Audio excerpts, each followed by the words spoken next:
Hello दोस्तों, मेरा नाम है अजय। तो दोस्तों आज हम बात करेंगे मोबाइल रिपेयरिंग की फील्ड के बारे में। दोस्तों आज मैं आपको ये बताऊंगा, अगर आप भी कोई मोबाइल की शॉप खोलना चाहते हो और आपको काम सीखना है तो आप कैसे इस काम को कर सकते हो। अगर दोस्तों आप भी ये काम करना चाहते हो, खुद से रिपेयरिंग का शॉप खोलना चाहते हो, तो आप अगर आप फ्रेशर हो, आपको अभी नहीं आता है, तो आप ये काम कैसे कर सकते हो या फिर ये शॉप कैसे खोल सकते हो। और ये भी दोस्तों बहुत लोगों में डाउट होता है कि कितना इसमें पैसा लगेगा। दोस्तों मैं आपको कुछ कुछ आइडिया दूंगा जो आपको शायद अच्छे लगेंगे, जो आपको लगे तो आप अप्लाई कीजिए। तो दोस्तों मेरा पहला ऑप्शन ये है कि अगर दोस्तों आप कोई मोबाइल शॉप खोलने का मन बना रहे हो कि मेरे को शॉप खोलनी है या रिपेयरिंग करनी है, तो मैं कैसे कर सकता हूँ। तो दोस्तों पहला ये है कि सबसे पहले आपको इस लाइन के बारे में कुछ इन्फॉर्मेशन इकट्ठा करनी पड़ेगी। जैसे कि आपको इस लाइन के बारे में, जैसे कि मोबाइल रिपेयरिंग को कैसे करी जाएगी, कहाँ से करी जाएगी और किस तरह मैं इसे कर सकता हूँ, कितना मैं इसको हैंडल कर सकता हूँ। बाकी और भी चीज़ें हैं जो रिपेयरिंग के अलावा और भी चीज़ें इस लाइन में कैसे रखी जाए, जैसे करनी पड़ेगी। और दूसरा दोस्तों यह है कि अगर आप दुकान खोलते हो तो दुकान अगर खोलनी है तो आप दोस्तों कोई बड़ी दुकान को मत सोचिए कि मैं बड़ी दुकान खोलूँगा जहाँ पे 20-25 हज़ार रुपये रेंट होगा, वहाँ खोलूँगा। दोस्तों ये गलती मत करिए, 20-25 हज़ार के रेंट में दुकान मत खोलिए। अगर आप नई दुकान खोलते हो दोस्तों, कोशिश करिए कि आप 5-6 या 10 हज़ार की रेंज में ही दुकान को ओपन करें, क्योंकि दोस्तों मोबाइल रिपेयरिंग का सामान लाने में सामान करीब करीब दोस्तों 10 हज़ार में आपका आ जाएगा। जितने भी टूल्स होते हैं 10 हज़ार में आ जाएंगे। लेकिन दोस्तों किराया निकाल के, क्योंकि दोस्तों किराया भी आपको एडवांस देना पड़ेगा, इसलिए आप वही मैनेज करिए कि कम से कम में ही शुरुआत करिए। क्योंकि दोस्तों बहुत से ऐसे सोचते हैं कि मैं बड़ी दुकान लेके उसमें सारा माल भर दूँ और रिपेयरिंग का बंदा बैठा दूँ और मैं कर लूँगा। दोस्तों ये गलती मत करिए, कभी भी बड़े लेवल से स्टार्ट मत करो, छोटे से स्टार्ट करो। ज़्यादा 5-6 हज़ार की रेंट की दुकान लो और उसमें काम करो। सामान जो है कि दोस्तों ज़्यादा 10 हज़ार रुपये का टूल्स लाओ, बाकी 10 हज़ार की दोस्तों एक्सेसरीज होती हैं वो ला के रख लो। कभी हम आपका ये काम दोस्तों 20-25 हज़ार में आपकी दुकान रेडी हो जाएगी। तो दोस्तों तो इसके क्या होगा, आपको 20-25 हज़ार में आपको काफ़ी अच्छा रिस्पॉन्स, जैसा रिस्पॉन्स होगा वो मिलेगा।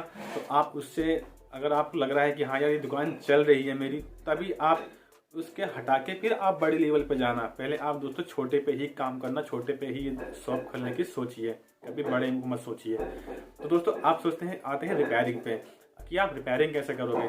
दोस्तों अगर आपको रिपेयरिंग सीखनी है तो काफ़ी ऑप्शन है कि जैसे आप कहीं पे सीख सकते हो, जैसे कि इंस्टीट्यूट भी ज्वाइन कर सकते हो या फिर कहीं पे जॉब कर सकते हो, या फिर सबसे अच्छा प्लेटफॉर्म यूट्यूब है, यूट्यूब पे सीख सकते हो। यूट्यूब पे काफ़ी सारी चीज़ें जो है कि सिखाई जाती हैं। आपको जो भी प्रॉब्लम चाहिए होती है वो सारे टिप्स आपको यूट्यूब पे मिलेंगे। लेकिन दोस्तों यूट्यूब पे देखना और प्रैक्टिकल करने में बहुत बड़ा फ़र्क होता है। यूट्यूब पे क्या है दोस्तों, बस आपको थोड़ी सी इन्फॉर्मेशन नॉलेज मिल रही है, बाकी मेन जो होता है वो आपको अपने हाथों से प्रैक्टिकल करना होता है। दोस्तों मेरे हिसाब से तो यूट्यूब ही ज़्यादा अच्छा रहेगा। यूट्यूब पे आप सीखिए और अपने टूल्स लाके उनको सीखिए, अपने टूल्स से ही प्रैक्टिस करिए। और प्रैक्टिस कैसे करोगे दोस्तों, आप ये सोचोगे कि मैं बोर्ड कहाँ से लाऊं, फ़ोन कहाँ से लाऊं, तो ये भी दोस्तों एक प्रॉब्लम्स होती है। नए नए जो बंदे घर पे सीख रहे होते हैं यूट्यूब से, उनको ये दिक्कत बहुत ज़्यादा होती है कि वीडियो तो देख लूँगा लेकिन यार मैं ये कहाँ से लाऊंगा ये फ़ोन। तो कुछ नहीं करना दोस्तों, फिर आप किसी मोबाइल रिपेयरिंग शॉप पे जाइए, वहाँ से फिर कोई फ़ोन लीजिए, घर आप खरीदिए, उनसे लीजिए, प्रैक्टिस करिए। ठीक है, जैसे कि जैक लगाना, पत्ते लगाना, माइक लगाना, उन पर बार बार प्रैक्टिस करिए, उसे सीखोगे। जैसे कि मैं दोस्तों, और बाकी अगर काफ़ी छोटे मोटे काम करोगे दोस्तों तो काफ़ी इन्फॉर्मेशन आपको मिल जाएगी। अब ये भी नहीं दोस्तों अगर आप टूल्स ले आए तो आप 10 दिन में सीख जाओगे, 20 दिन में सीख जाओगे। इसमें तकरीबन दोस्तों 2 या 3 महीने आपको लग जाएंगे। 2-3 महीने काफ़ी सारी इन्फॉर्मेशन इसमें रिपेयरिंग की इकट्ठा कर लो, उसके बाद जाके थोड़ी सी इन्फॉर्मेशन दुकान की इकट्ठा कर लो और जाके अपनी दुकान खोल लीजिए। तो मेरे हिसाब से दोस्तों ये तो मैं कह रहा हूँ कि आपको रिपेयरिंग सीखो, दुकान खोल लो, लेकिन दोस्तों दुकान खोलने के लिए भी काफ़ी कुछ एक्सपीरियंस चाहिए होगा। अगर आपने रिपेयरिंग का ही सिर्फ वीडियोज़ देख के आपने एक्सपीरियंस लिया है तो ज़रूरी नहीं कि आपको दुकान का भी एक्सपीरियंस लेना पड़ेगा। और दुकान के लिए दोस्तों काफ़ी सारे झमेले होते हैं जो रिपेयरिंग में सीखते रहो।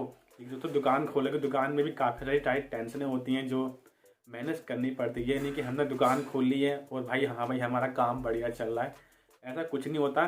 दुकान खोलोगे दोस्तों काफ़ी चीज़ देखनी होती है, जैसे कि दुकान में क्या क्या चीज़ें रखनी पड़ेंगी, दुकान में हमें डेकोरेशन करना पड़ेगा, कस्टमर की डिमांड क्या है, कस्टमर को क्या दिखाना है, या फिर हमें किस टाइप की चीज़ें रखनी है, या फिर हमें थर्ड पार्टी से काम करवाना, किस किस से काम करवाएं, या फिर किस हमें जो माल लेना है हम किससे माल लेंगे। दोस्तों बहुत सी चीज़ें होती हैं, जैसे कि खुद थोड़ा बहुत लॉस हो गया तो या इसे कैसे कवर करना है, प्रॉफिट कैसे निकालना है, और बाकी जो सैलरी है या फिर अपनी प्रॉफिट है, दुकान का रेंट है, तो और जो माल पड़ा होता है उनको कैसे हमें उसको निकालना है, वो ना पड़े पड़े माल ख़राब हो रहा है। दोस्तों बहुत सी चीज़ें हैं जो हमें देखनी पड़ती हैं। इसलिए दोस्तों अच्छा होगा कि आप पहला 1 साल दोस्तों पहला 1 साल जो है कि आप अपने सीखने पे ही इन्वेस्ट करिए। पैसे जैसे मर्जी हो दोस्तों, आप पहले 1 साल को सीखिए, रिपेयरिंग भी सीखिए और दुकानदारी भी सीखिए। दोनों 1 साल अच्छे से आप एक्सपीरियंस कर लीजिए, उसके बाद ही अपनी खुद की शॉप खोलिए। मेरे हिसाब से दोस्तों अच्छा ये रहेगा कि अगर आप कहीं पे जॉब करते हो, दुकान पे जाके हेल्परी में करो, रिपेयरिंग में करो, तो वहाँ से आप क्या होगा दोस्तों, सेल्समैनिंग भी सीख जाओगे, कस्टमर्स को भी हैंडल सीख जाओगे, और भी चीज़ें होती है जो दुकानदारी वहाँ से सीख जाओगे। रिपेयरिंग तो आप कर ही रहे हो, साथ में दुकानदारी भी आप अच्छे से वहाँ सीख जाओगे। तो दोस्तों ये चीज़ जो मैंने आपको बताई है ये काफ़ी मतलब हेल्पफुल है, क्योंकि जो आपको आइडिया दिए हैं थोड़े बहुत आप अगर लगाओगे तो आपको समझ आएगा। लेकिन मैं इसलिए दोस्तों ये कह रहा हूँ कि बहुत से लोग जल्दबाजी में एक दुकान खोलने में बहुत सारे इन्वेस्टमेंट कर देते हैं। जैसे कि कोई बंदा मिल गया रिपेयरिंग वाला, कोई अच्छा बंदा, चल भाई ठीक है मेरे साथ लग जाए, मैं दुकान खुलवा देता हूँ। अब वो क्या किया उस बंदे ने, जो दुकान खुलवा रहा है, जो मालिक है, उसने दुकान खोल ली, मान लो उसने 50,000 1 लाख का सामान भर दिया, और पता लगा बाद में जो लड़का जिसके साथ किया है वो नहीं टिक पाया, तो आपका 1 लाख रुपये जो था वो गया।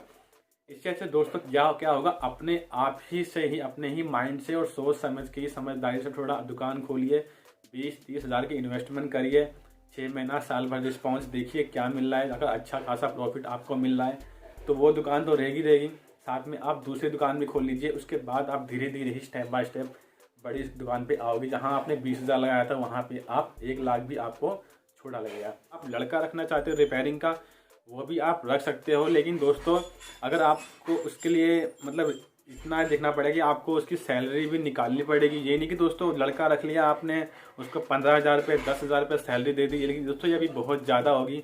कोशिश करिए आप 10,000 से नीचे में ही लड़का रखिए, जितना आपसे हो सके। ये नहीं कि आपने बहुत ही मास्टर बंदा या एक्सपीरियंस बंदा रख लिया और जैसे मर्जी फ़ोन आया आपने रख लिए। दोस्तों ऐसा मत करना, छोटे लेवल का बंदा, बेसिक बंदा ही रख लिए, जो कि 10,000 के नीचे की रेंज में बंदा आए, ताकि आपको थोड़ा तो एक्सपीरियंस होगा। हमें लड़का रखा है तो लड़का किस टाइप से वो काम कर रहा है, किस टाइम से मेरी दुकान को संभाल रहा है, किस टाइप के फ़ोन को वो ठीक कर रहा है, और कितना मुझे मार्जिन मिल रहा है। तो दोस्तों छोटे ही बंदे, छोटे बेसिक ही बंदे से ही आप काम को करवाइए। कोई बड़ा बंदा या कोई बड़ा बंदा मत रखिए, या फिर कोई आपने ग्लास वाली मशीन, कोई मशीन ला के रख ली कि 1-2 लाख की मशीन लगा ली। दोस्तों ये बहुत बड़ी बेवकूफ़ी होगी कि अभी शुरू में ही आपने बहुत बड़ी बड़ी चीज़ें कर ली। और दोस्तों बात रही इनकी थर्ड पार्टी से, अगर आप काम करवाते हो थर्ड पार्टी, जैसे कि दोस्तों कुछ काम ऐसे होते हैं जो आप नहीं कर पाते हो, आप चाहते हो यार कि एक फ़ोन भी मैं किसी और से करवाता हूँ। दोस्तों ये चीज़ भी सही है, इसमें भी अच्छा खासा मार्जिन है, लेकिन थोड़ा दोस्तों सोच समझ के ही इसको भी करना। क्योंकि दोस्तों अगर आप मान लो बड़े बड़े फ़ोन लेते हो, जो आप काम नहीं भी करते हो, वो भी आपने काम पकड़ लिया, आप उसको किसी और से करवा लो, तो वो दोस्तों रिस्पॉन्सिबिलिटी आपकी बनती है कि जो कि कस्टमर ने आपको फ़ोन दिया है, आप जिस मर्जी से कराओ, लेकिन कस्टमर दोस्तों आपके पास आएगा, आपको ही जिम्मेदारी उसकी लेनी है।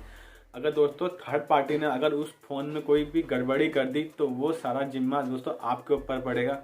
इसलिए दोस्तों थर्ड पार्टी से करवाते तो सोच समझ के करवाना, क्योंकि दोस्तों थर्ड पार्टी वाले बंदे को इससे कोई मतलब नहीं है कि आपका कस्टमर कौन है, क्या बोलेगा। थर्ड पार्टी वाले को इससे कोई मतलब नहीं है, वो सिर्फ अपना काम करेगा, फ़ोन चालू करके आपको दे देगा।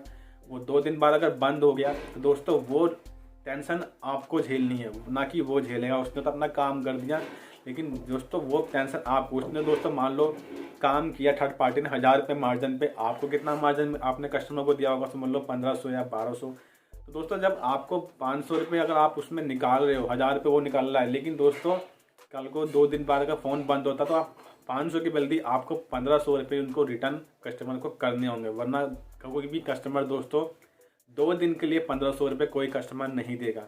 इसलिए आप कस्टमर से कोई भेदभाजी पे नहीं कर सकते, क्योंकि 2 दिन उसका जायज़ है, बोला कि 2 दिन के लिए 1,500 रुपये कोई नहीं देगा। दोस्तों ये बोलते हो कि गारंटी वारंटी इसकी नहीं है, तो दोस्तों पहले ही ये बात कस्टमर से कह के देना कि भाई 1 दिन चले, 2 दिन चले, 3 दिन चले, कोई गारंटी नहीं है।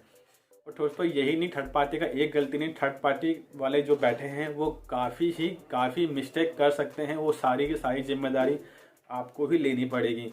थर्ड पार्टी से मान लो दोस्तों, थर्ड पार्टी से ग्लास बनवाते हो, हार्डवेयर करवाते हो, सॉफ्टवेयर करवाते हो, कोई भी दोस्तों थर्ड पार्टी गलती करता है तो उसे कोई लेना देना नहीं है दोस्तों। वो जिम्मेदारी आपकी बनती है कि आप कैसे करते हो।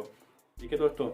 तो दोस्तों ये भी ऑप्शन है कि अगर बड़ा लेवल पे काम शुरू में कर रहे हो तो थर्ड पार्टी को दोस्तों सोच समझ से पकड़िए। यहाँ तक कि दोस्तों मेरे ख्याल से शुरू में थर्ड पार्टी को ना ही पकड़िए तो बेहतर रहेगा। इतना हो दोस्तों कम से कम में ही काम करिए। थर्ड पार्टी दोस्तों जो कर रहे हैं वो सिर्फ पैसों के लिए कर रहे हैं, वो बड़े लेवल पे कर रहे हैं। इसलिए दोस्तों अच्छा होगा कि आप फिलहाल थर्ड पार्टी पे अभी मत जाओ। जब आपके पास बड़े फ़ोन आएंगे, बड़ी चीज़ें आएंगी, तब जाके बड़े बड़े टेक्नीशियन आपको मिलते हैं, बातचीत बनती है, तब आप उनसे काम करवाओ। अभी फिलहाल शुरू में ही बड़े टेक्नीशियनों को मत पकड़ना, थर्ड पार्टी मत पकड़ना, वरना आप बीच में ही फंस सकते हो। ठीक है दोस्तों। पता लगा दोस्तों जितना आपका प्रॉफिट नहीं हो रहा दुकान में, उतना थर्ड पार्टी में नुकसान कर दे रहा है। ओके, थर्ड पार्टी से भी दोस्तों थोड़ा सा समझ के ही काम करना। और दोस्तों थोड़ी सी जो बात है ये रह गई कि आपको कस्टमर्स पे ज़्यादा फोकस करना है कि जो हमारे कस्टमर्स आते हैं हमारे से हम काम करवाने के लिए, हम उसके साथ उनसे कैसा मतलब व्यवहार करते हैं, उनसे कैसे बातचीत करते हैं। वो हम दोस्तों बहुत से दुकानदार होते हैं कि बस जब काम आया तो बड़े ही प्यार से बात करके उनको बहुत सी चीज़ें बेच देते हैं, बहुत सी चीज़ें दे देते हैं, बहुत से काम कर देते हैं। लेकिन जब कंप्लेंट आती है दोस्तों तो वो दुकानदार इतना गौर नहीं करते, उनको सुनते ही नहीं है या फिर उनको मतलब इग्नोर सा कर देते हैं। वो दोस्तों बिल्कुल गलती मत करिएगा। जो भी आप काम कर रहे हो सिर्फ कस्टमर्स के लिए कर रहे हो, कस्टमर की प्रॉब्लम को सॉल्व करने के लिए कर रहे हो, आपको यही करना है दोस्तों। पैसा तो यूं ही आएगा। अगर कस्टमर दोस्तों सेटिस्फाई होगा तो वो 2 कस्टमर को बताएगा, वो 3 को बताएगा, तो ऑटोमेटिकली वो पैसे ला के आपको कमा के देगा। लेकिन दोस्तों अगर एक कस्टमर अगर आपको ख़राब हो जाएगा आपके व्यवहार से बाद में, तो वो जो दिन को 4 को भेजने वाला है वो भी आपके पास नहीं आएगा। इसलिए दोस्तों कस्टमर को भी देखना पड़ेगा, आपको कस्टमर्स पे भी ध्यान रखना पड़ेगा कि मेरे कस्टमर किस टाइप के हैं, वो मेरे कस्टमर क्या चाहते हैं, मेरा कस्टमर कितने पैसे वाला है, कितना गरीब है क्या नहीं है। दोस्तों बहुत कुछ है, कस्टमर को देखना पड़ता है, कस्टमर की डिमांड क्या है, कस्टमर की सोच क्या है, वो सब भी देखना पड़ता है। इसलिए दोस्तों हो सके तो कस्टमर को भी बना के रखिए, कस्टमर को ही फोकस करिए पूरा। दोस्तों जितना भी आपके ऊपर काम करना है तो कस्टमर की डिमांड पे ही काम करिए, तो कस्टमर ज़्यादा ही खुश होंगे और आपको ज़्यादा काम ला के देंगे। तो दोस्तों अब हर तरह के कस्टमर आपको मिलेंगे, जैसे मर्जी हो सब तरह के कस्टमर आपको मिलेंगे, लेकिन डील आपको सबको एक तरीके से ही करना है। और सबसे ज़रूरी बात दोस्तों ये है कि आपको कुछ भी कस्टमर को हम काम करना है तो आप उससे ओपन सारी बात करिए, क्लियर जो भी बात आपकी सारी ही उनको बता दीजिए। ये नहीं कि आपने अपने सीक्रेट कुछ में बताइए, आपकी जो मतलब बेसिक जो ओपन बातें हैं वो सारी बताइए, ताकि कस्टमर को लगेगा हाँ यार ये बंदे कुछ मतलब नॉलेज वाले हैं। तो इससे क्या हो, कस्टमर आपका बन जाएगा, उसको पता लगेगा हाँ यार आपने कुछ काम की बातें उससे कही है तो आपको मतलब सब पता है। तो इससे दोस्तों आपका कस्टमर आपके पास बना रहेगा। अगर आप उससे कोई भी बात नहीं करते हो, बस फ़ोन लिया और चुपचाप रहे चला गया, दोस्तों वो इतना नहीं समझ पाता आपको। जितना हो सके दोस्तों कस्टमर से रिलेशन बनाइए, हो सके जितना हो सके ओपन बात सारी करिए, सब समझाइए, तो वो ऑटोमेटिक आपका बन जाएगा और आगे भी रेफरेंस करेगा। अगर आप और भी रेफरेंस करता तो उन रेफरेंस को भी आप इसी तरीके से ही बनाइए और देखना दोस्तों आपका बिजनेस जल्दी धीरे धीरे ग्रो करना शुरू कर देगा। तो ठीक है दोस्तों, तो इस तरह से आपको इस चीज़ को भी मैनेज करके चलना पड़ेगा। और दोस्तों जो लड़का आपके पास काम कर रहा है तो उसको भी आप थोड़ा ध्यान रखिए, देखिए, उसको समझाइए, उसको बताइए कि भाई हर तरह के फ़ोन नहीं पकड़ने, जो भी फॉल्ट हो उसको आपको बता देना है कि ये मुझसे होगा या नहीं होगा। बहुत सी चीज़ें, क्योंकि दोस्तों इस मोबाइल की फील्ड में कोई भी काम ऐसा नहीं कि दोस्तों कोई भी काम बंदा कर लेगा, बहुत से काम नहीं होते हैं, बहुत से काम ख़राब हो जाते हैं। तो दोस्तों आपका जो अगर आपका टेक्नीशियन है, आपका टेक्नीशियन को कोई मतलब नहीं है, क्योंकि वो सारा का सारा जिम्मेदारी आपकी बनती है कि आप मालिक को, कस्टमर आपको जानता है, लड़के को नहीं। इसलिए लड़के को दोस्तों बता दीजिएगा कि आप जो भी भाई फ़ोन में जो भी चीज़ है वो पहले बता देगा, तभी फ़ोन को ओपन करना है। मान लो फ़ोन को ओपन कर दिया, फ़ोन में कोई दिक्कत आ गई, वो दिक्कत आपको झेलनी पड़ेगी, आपके पैसे जाएंगे। ओके, तो ये सब भी चीज़ें थोड़ा मेहनत करनी पड़ेगी आपको कि मैं मोबाइल शॉप तो खोल लूँगा, लेकिन यही सब टेंशन है, परेशानियां हैं जो आती हैं, लेकिन दोस्तों आएंगी। वैसे आप खुद ही क्यों ना करो, थोड़ा बहुत तो मिस्टेक दोस्तों होगा ही होगा, लेकिन वही चीज़ मैंने आपको सारी दोस्तों बताई है कि इस काम में दोस्तों करना है आपको तो थोड़ा देख के समझ के ही करना पड़ेगा। और रिपेयरिंग सीखनी है, रिपेयरिंग सीख के आप कहाँ से सीख सकते हो, कैसे सीख सकते हो, वो सब भी आपको इसमें देखना पड़ेगा।